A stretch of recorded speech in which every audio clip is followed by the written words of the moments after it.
After 9 days of hearing, Justices Hemant Gupta and Sudhanshu Dhulia reserved judgment in the Karnataka hijab ban case today.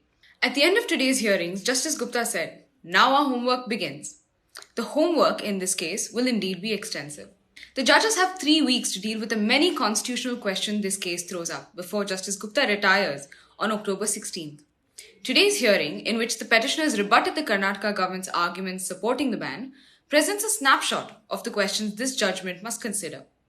Is the hijab protected from government interference by Article 25 of the Constitution?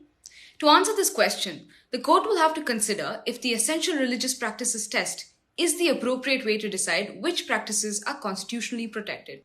If the court decides to base its judgment on Article 25, a constitutional bench reference is inevitable. The court, the petitioners, and the Karnataka government all appear keen to shift the focus of the case from essential religious practices to other rights.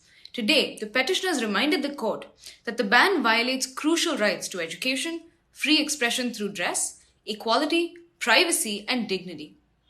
Senior advocate Ahmadi argued that the government had failed to prove that the wearing of the hijab in schools violated other citizens' rights. The ban, according to him, is the act of giving in to the bullying of pressure groups. Notably, despite Justice Dhulia's tough questioning, the government provided no satisfactory response to a crucial argument raised by the students throughout the hearing, that the government order may appear neutral, but it indirectly disadvantages only Muslim women who need to wear the hijab in public places. This may weigh against the government in the final judgment. In the Chief Justice's court, a constitution bench is inching closer to completing final hearings in the challenges to EWS reservations. The union and state governments finished their arguments in support of income-based reservations today. In today's hearings, Solicitor General Tushar Mehta tackled the 50% reservation problem presented by the petitioners.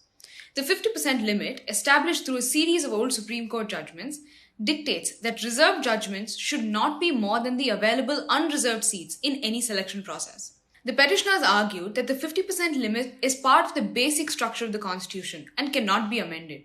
Mr. Mehta suggested that the 50% limit is flexible according to some of the same judgments that the petitioners invoked and may be breached in exceptional circumstances.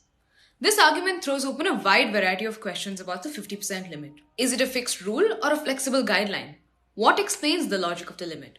If a breach is allowed, what must be the exceptional grounds that warrant it? The court must engage with all these questions as it unravels the complicated debate about reservations in this case. Tomorrow will be Justice Indra Banerjee's final day at the Supreme Court. Visit our website to find out what her impact was in her 4 years at the Supreme Court. For more, visit scobserver.in and follow us on all the usual platforms.